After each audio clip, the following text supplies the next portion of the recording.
اعوذ باللہ من الشیطان الرجیم بسم اللہ الرحمن الرحیم۔ کل ہم نے سورہ مریم کا آغاز کر لیا تھا اور تقریباً نصف کا ہم ترجمہ کر چکے ہیں، لیکن یہ بات بیان ہونے سے رہ گئی کہ مکی اور مدنی صورتوں کے جس تیسرے گروپ میں اس وقت ہم ہیں، جس کی مکیات کا آغاز ہوا تھا سورہ یونس سے، تو اس میں 9 صورتیں ہم پڑھ چکے ہیں۔ جیسا کہ میں نے عرض کیا، وہ 9 صورتیں تین صورتوں کے سب گروپس کی شکل میں ہیں۔ ہر سب گروپ میں ایک جوڑا ہے جس کے اندر وہ نسبت زوجیت بتمام و کمال موجود ہے، اور ایک منفرد مزاج کی صورت ہے۔ سورہ یونس، سورہ ہود ایک جوڑے کی حیثیت سے، سورہ یوسف منفرد ہے، ایک ہی نبی کے حالات پر پوری صورت جو ہے وہ مشتمل ہے۔ پھر سورہ رعد اور سورہ ابراہیم یہ جوڑے کی شکل میں ہے۔ سورہ حجر یہ منفرد مزاج کی ہے، بلکہ اس پورے گروپ میں یہ اس اعتبار سے قدر مختلف نظر آتی ہے کہ اس کا انداز جو ہے وہ ابتدائی زمانے کی صورتوں کا ہے، مضامین کی مناسبت بھی انہی سے ہے۔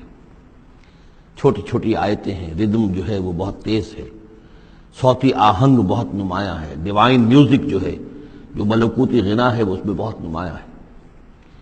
پھر 3 صورتیں، سورہ نحل سب سے بڑی ہے اس سب گروپ میں، یہ منفرد مزاج کی ہے، لیکن اس کے بعد سورہ بنی اسرائیل اور سورہ کہف یہ ایک نہایت حسین و جمیل جوڑا ہے۔ اب پھر 3 صورتیں جو آ رہی ہیں، سورہ مریم، پھر سورہ طٰہٰ، سورہ انبیاء۔ یہاں بھی معاملہ وہی ہے کہ ان میں سے 2 صورتیں جو ہیں سورہ مریم اور سورہ انبیاء، ان میں بڑی گہری مشابہت ہے، اور یہ قصص النبیین کے انداز میں یہاں تذکرہ ہے انبیاء کرام کا، انباء الرسل کے انداز میں نہیں ہے۔ وہ جو انداز سورہ کہف، سورہ اعراف میں ہم نے دیکھا، سورہ ہود میں ہم نے دیکھا کہ رسول آئے، انہوں نے دعوت دی، قوم نے انکار کیا، قوم ہلاک کر دی گئی، یہ انداز جو انباء الرسل، ایام اللہ، اس کا نہیں ہے۔ لیکن یہ کہ ایک جو ہے اس سب گروپ میں منفرد صورت ہے، اور وہ ہے سورہ طٰہٰ۔ یہ اس اعتبار سے کہ تقریباً پوری ایک ہی رسول کے حالات پر مشتمل ہے، حضرت موسیٰ علیہ السلام۔ 8 میں سے 5 رکوع مسلسل جو ہیں وہ حضرت موسیٰ علیہ السلام کے حالات پر ہیں، اور ان کی ایک نسبت جو معنوی قائم ہو جاتی ہے اس سورہ مبارکہ کی سورہ یوسف کے ساتھ، وہ یہ ہے کہ تاریخی اعتبار سے ہمیں معلوم ہے کہ حضرت یوسف علیہ السلام کے زمانے میں بنی اسرائیل مصر میں جا کر آباد ہوئے، اور حضرت موسیٰ علیہ السلام کے ذریعے سے اللہ تعالیٰ نے انہیں پھر جو مصر میں فرعونیوں نے انہیں جو اپنا غلام بنا لیا تھا، اس غلامی سے نجات دلائی، اور وہ واپس مصر سے نکل کر پھر اپنے آبائی وطن جو ہے سمجھیے، جو حضرت ابراہیم کا مسکن تھا، یعنی فلسطین کی طرف روانہ ہوئے۔ تو ان میں بھی ایک نسبت قائم تو ہو جاتی ہے، لیکن وہ فاصلے سے ہے۔ سورہ مریم میں اور سورہ انبیاء میں آپ کو قصص النبیین کے انداز کا بات ملے گی، تو یہ آپ جب ہم پڑھیں گے تو بات نمایاں ہو جائے گی۔ سورہ مریم میں ہم نے اب تک جو پڑھا ہے، سب سے پہلے حضرت زکریا، حضرت یحییٰ کا تذکرہ ہوا پہلے رکوع میں۔ دوسرا رکوع بہت طویل ہے، اس میں حضرت مریم اور حضرت عیسیٰ کا سلام علیہم ان کا تذکرہ ہوا ہے۔ تیسرے رکوع میں پھر حضرت ابراہیم علیہ السلام کا، اور ان کے ساتھ ہی پھر حضرت اسحاق اور حضرت یعقوب کا تذکرہ ہوا ہے۔ حضرت ابراہیم کے بارے میں کہا گیا کہ انہ کان صدیقا نبیا۔ اب یہ ایک نئی ترکیب ہے کہ جو پہلی مرتبہ قرآن مجید میں آئی ہے، اور میں نے اسی لیے آج جو ہے کئی آیات تلاوت کی ہیں اگلے رکوع کی، کہ آپ یہ دیکھ سکیں کہ 2 کے بارے میں آ رہا ہے رسولا نبیہ، حضرت اسماعیل اور حضرت موسیٰ علیہ السلام رسولا نبیہ، انہ کان رسولا نبیہ، اور 2 ہی کے بارے میں آیا انہ کان صدیقا نبیہ، یعنی حضرت ابراہیم علیہ السلام اور حضرت ادریس علیہ السلام۔ تو اس میں فرق کیا ہے؟ ظاہر بات ہے کہ الفاظ مختلف ہیں، ترکیب مختلف ہے، تو یقیناً ان کا مفہوم جدا ہے۔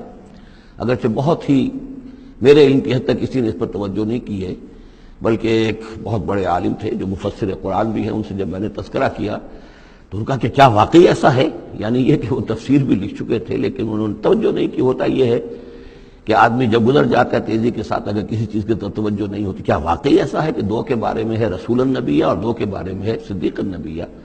تو میں نے ان سے سوال کیا تھا کہ اس میں پھر کیا فرق ہے۔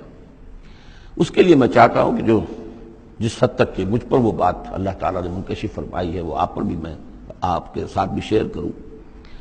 یہ جو ہم پڑھ چکے ہیں، ایک تو سورہ فاتحہ میں اہدنا الصراط المستقیم صراط الذین انعمت علیہم، راستہ ان کا ہمیں دکھا اور ان کے راستے پر چلا جن پر تیرا انعام ہوا۔ اس کی وضاحت سورہ نساء میں آئی، وَمَن يُطِعِ اللَّهَ وَالرَّسُولَ فَأُولَٰئِكَ مَعَ الَّذِينَ أَنْعَمَ اللَّهُ عَلَيْهِم مِّنَ النَّبِيِّينَ وَالصِّدِّيقِينَ وَالشُّهَدَاءِ وَالصَّالِحِينَ وَحَسُنَ أُولَٰئِكَ رَفِيقًا۔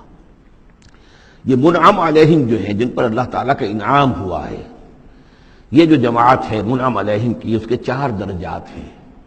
اوپر سے چلیں گے تو انبیاء سب سے اوپر ہیں، پھر نیچے ان کے درجہ ہے صدیقین کا، پھر ان سے نیچے شہداء کا، اور پھر بیس لائن سمجھیے کہ وہ صالحین مومنین جو نیک دل مسلمان ہیں، مخلص ہیں، صادق القول ہیں، صادق الایمان ہیں، یہ گویا کہ بیس لائن ہے۔ نیچے سے چلیں گے تو اس بیس لائن سے اگر کوشش ترقی کرے گا تو پھر درجہ اس کے لیے کیا ہے؟ شہادت کا ہے، اس کے اوپر ایک درجہ صدیقیت کا ہے، اور یہ آخری درجہ ہے، اس لیے کہ اس سے آگے نبوت کا جو درجہ ہے وہ اکتسابی نہیں ہے، وہ تو وہمی ہے، اور وہ دروازہ بھی اب بند ہو چکا، وہ ہمیشہ کے لیے وہ آؤٹ آف باؤنڈز ہے، اب نوع انسانی کے لیے وہ نبوت کا دروازہ بند ہو چکا۔ اس صدیقین اور شہداء کے درمیان کیا فرق ہوتا ہے، اس کو اب سمجھ لینا چاہیے، اور اس کو جدید سائیکالوجی کی 2 اصطلاحات کے حوالے سے آپ بڑی آسانی سے سمجھ سکیں گے۔ اللہ تعالیٰ نے عام طور پر انسانوں کو 2 مختلف مزاجوں پر بنایا ہے، ایکسٹروورٹس، انٹروورٹس۔ کچھ لوگ ہوتے ہیں کہ جو باہر کی دنیا سے انہیں زیادہ دلچسپی ہوتی ہے، کچھ کھیل کود میں، سیر میں، باغ، یہ وہ، باہر کی دنیا سے ملنا جلنا، لوگوں سے ملیں گے، وہ پبلک میں ہوں گے، مجلس میں ہوں گے تو زیادہ چہکیں گے، زیادہ خوش ہوں گے۔ کچھ لوگ برعکس مزاج کے ہوتے ہیں، وہ درومبی قسم کے لوگ ہوتے ہیں، انٹروورٹس۔ وہ اپنے خیالات ہی میں مگن رہتے ہیں، غور و فکر کرتے ہیں، سوچ بچار کرتے ہیں، انہیں تنہائی زیادہ پسند ہوتی ہے، تنہائی میں وہ زیادہ خوش رہتے ہیں۔ تو یہ ایکسٹروورٹس اور انٹروورٹس 2 مزاج ہیں بنیادی طور پر، اللہ تعالیٰ نے بنائے ہیں مختلف مزاج جو ہیں۔ اور ایک ہوتی ہے تیسری ایک کیفیت کہ جس میں یہ دونوں چیزیں بڑے توازن کے ساتھ ہو، ایمبیورٹ۔ یہ بہت شاذ ہوتا ہے، بہت شاذ ہوتا ہے، بہت کم لوگ ہوتے ہیں دنیا میں کہ جو واقعتاً اس میں توازن قائم کر سکیں، یا ادھر کا رجحان ہوگا یا ادھر کا رجحان ہوگا۔ تو جو یہ انٹروورٹس ہوتے ہیں، جو غور و فکر کرتے رہتے ہیں، ان کے اندر جو ہے وہ یوں سمجھیے کہ فطرت کی جو اصل حقائق ہیں وہ کچھ زیادہ محفوظ رہتے ہیں ان کے غور و فکر کی وجہ سے۔ پھر وہ کائنات کے بارے میں بھی سوچتے ہیں، تو اس کائنات کی تمام آیات الہیہ بھی گویا کہ ان سے ہم کلام ہوتی ہیں، اشارے کرتی ہیں۔ یہ وہ لوگ ہوتے ہیں کہ جن تک گویا کہ وہ حقائق از خود روشن ہو چکے ہوتے ہیں ان تک، کہ جیسے ہم نے سورہ فاتحہ پڑھتے ہوئے کہا کہ کچھ لوگ ہوتے ہیں اپنی فطرت سلیمہ اور عقل سلیم کی رہنمائی میں یہاں تک تو پہنچ گئے کہ اللہ کو پہچان لیا، آخرت کو پہچان لیا، یہ بھی سمجھ لیا کہ اللہ ہی کی بندگی کرنی چاہیے، کیسے کریں یہ پتہ نہیں، اہدنا الصراط المستقیم، اب وہ راستہ مانگتے ہیں کہ ہمیں راستہ دکھا۔ یہ صدیقین ہوتے ہیں، اور ان کی شان یہ ہوتی ہے کہ جیسے ہی کسی نبی کی دعوت ان کے کان میں آتی ہے وہ ایسے لپک کر قبول کرتے ہیں کہ گویا کہ منتظر بیٹھے تھے، جیسے کوئی شخص وضو کر کے بیٹھا ہوا کہ بس اذان کی آواز آئے اور میں چلوں، اتنا ہی ہوتا ہے۔ اسی لیے حضور نے فرمایا ابو بکر رضی اللہ تعالیٰ عنہ کے بارے میں کہ میں نے جس کے سامنے بھی ایمان کی دعوت پیش کی اس نے کچھ نہ کچھ توقف ضرور کیا، سوائے ابو بکر کے ایک لحظے کا توقف نہیں کیا، گویا کہ وہ تو تیار بیٹھے ہوئے تھے۔ البتہ جو ایکسٹروورٹس ہوتے ہیں وہ چونکہ ان کی توجہ نہیں ہوتی حقائق کی طرف، وہ دنیا میں مگن ہیں، کھیل کود میں ہیں، شکار میں ہیں، کشتیوں میں ہیں، ہنسی مذاق میں ہیں، گفتگوؤں میں لگے ہوئے ہیں، تو انہیں کچھ زیادہ غور و فکر کی ان کے اندر جو ہے طبیعت کے اندر میلان نہیں ہوتا اس کا، لہذا انہیں دیر لگ جاتی ہے نبی کی دعوت کو سمجھنے میں، اس کی طرف متوجہ ہونے میں۔ لیکن یہ ہے کہ جب ان کا توجہ ہو جاتی ہوتی بھی عام طور پر جذباتی انداز میں ہوتی ہے، لیکن جب ان کی توجہ ہو جائے جذباتی انداز میں تو پھر یہ ہے کہ وہ چونکہ ہوتے ہیں ایکٹیو زیادہ ہوتے ہیں، لہذا وہ اپنی فعالیت کی وجہ سے آگے نکل جاتے ہیں، بظاہر وہ صدیقین سے آگے نکل جائیں گے فعالیت کی وجہ سے، اس لیے کہ وہ فعال زیادہ ہیں۔ اب اس کی مثال حضرت عمر ہیں، حضرت حمزہ ہیں رضی اللہ تعالی عنہما، 6 سال لگ گئے۔ حضرت عمر کے بارے میں تو آپ کہہ سکتے ہیں کہ سب کوئی گھرانہ مختلف تھا، وہ بنو عدی میں سے تھے، حضور بنو ہاشم میں سے تھے، لیکن حضرت حمزہ کو کیوں دیر لگ گئی؟ 6 سال، سگے چچا ہیں، دودھ شریک بھائی ہیں، ساتھ کے کھیلے ہم جولی ہیں، نہایت محبت کرنے والے حضور سے، اور اسی کیفیت کے اندر وہ ایمان لائے کہ ایک روز آئے باہر سے، شکار کھیل کر آ رہے تھے، کئی دن باہر رہے تھے، واپس آئے تو ابھی گھر میں داخل نہیں ہوئے تھے، لونڈی نے کہا کہ آج تو ابو جہل نے بڑی گستاخی کی ہے آپ کے بھتیجے کے ساتھ، اور بس یہ سنتے ہی آگ بگولا ہو کر گئے ہیں، کمان جا کے ماری ابو جہل کے سر میں کہ تم نے یہ کیا ہے، اور اسی وقت کا اچھا میں اس پر ایمان لایا، آؤ کرو مقابلہ تم، یہ ان کے ایمان کا معاملہ ہے۔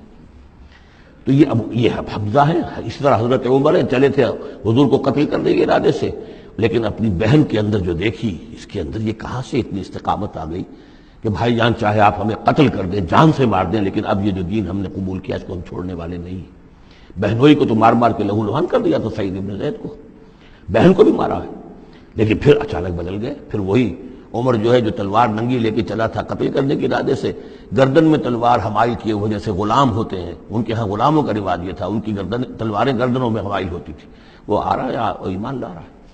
تو یہ ہے شہداء، صدیقین اور شہداء۔ تو اب مزاج جو ہے انبیاء میں بھی آپ کو ملے گا، کچھ لوگوں کا مزاج شہداء سے مناسبت رکھتا ہے۔ حضرت اسماعیل کا آپ نے سنا ہوگا، یہ واقعات قصوں میں آتے ہیں، وہ شکار جیسے کہ حضرت حمزہ کی کیفیت ہے، وہ نکل جاتے تھے۔ حضرت ابراہیم 2 مرتبہ گئے ہیں، ملاقات ہی نہیں ہوئی، اس لیے کہ وہ اپنے شکار پر نکلے ہوئے تھے۔ اس طرح کا معاملہ حضرت اسماعیل کا تھا۔ حضرت موسیٰ بھی جلالی مزاج کے آدمی تھے، ایک آدمی کو مکہ مارا ہے اور اس کی جان نکال دی ہے۔ حضرت ابراہیم وہ دوسری قسم، وہ صدیق النبی، ان کے مزاج جو ہے وہ اس نوعیت کا، صدیقیت کے ساتھ مناسبت رکھنے والا۔ تو نبوت تو ان کو بھی ملی، نبوت ان کو بھی ملی، لیکن مزاجی فرق کی وجہ سے ایک صدیق نبی ہے اور ایک رسول نبی ہے۔ اس لیے کہ رسول کے ساتھ جو لفظ مناسبت رکھتا ہے وہ شہادت ہے۔ تمام رسول شاہد بنا کر بھیجے گئے ہیں۔ یہ جو کار رسالت ہے، تبلیغ اور اتمام حجت، اس کے اندر تو عمل کا پہلو زیادہ ہے، اور اس میں پھر شہداء زیادہ نمایاں ہوتے ہیں۔ تو رسولوں کے لیے تو ہے ہی یہ، یا ایھا النبی انا ارسلناک شاہدا ومبشرا ونذیرا وداعیا الی اللہ باذنہ وسراجا منیرا، اور جیسے کہ ہم نے پڑھا وکیف اذا جئنا من کل امۃ بشہید، تو رسولوں کے ساتھ مناسبت لفظ کی جو ہے وہ شہادت کی ہے۔ تو گویا کہ شہداء کا مزاج رکھنے والے جو نبی ملے وہ رسول النبی ہیں، اور صدیقیت کا مزاج رکھنے والے جن کو نبوت مل گئی وہ صدیق نبی ہیں۔ تو حضرت ابراہیم انہ کان صدیقا نبیا، وہ تو ہم پڑھ چکے تھے، اب آگے چلیے۔ ابھی اس موضوع پر مزید گفتگو سورہ حدید میں چل کر ہوگی۔ اولئک ھم الصدیقون والشہداء عند ربہم، اس کے جو دوسرے رکوع کے آخر میں یہ آیت آئی ہے، تو وہاں جا کر انشاءاللہ اس کے سلسلے میں مزید کچھ گفتگو ہوگی۔ صدق اللہ العظیم۔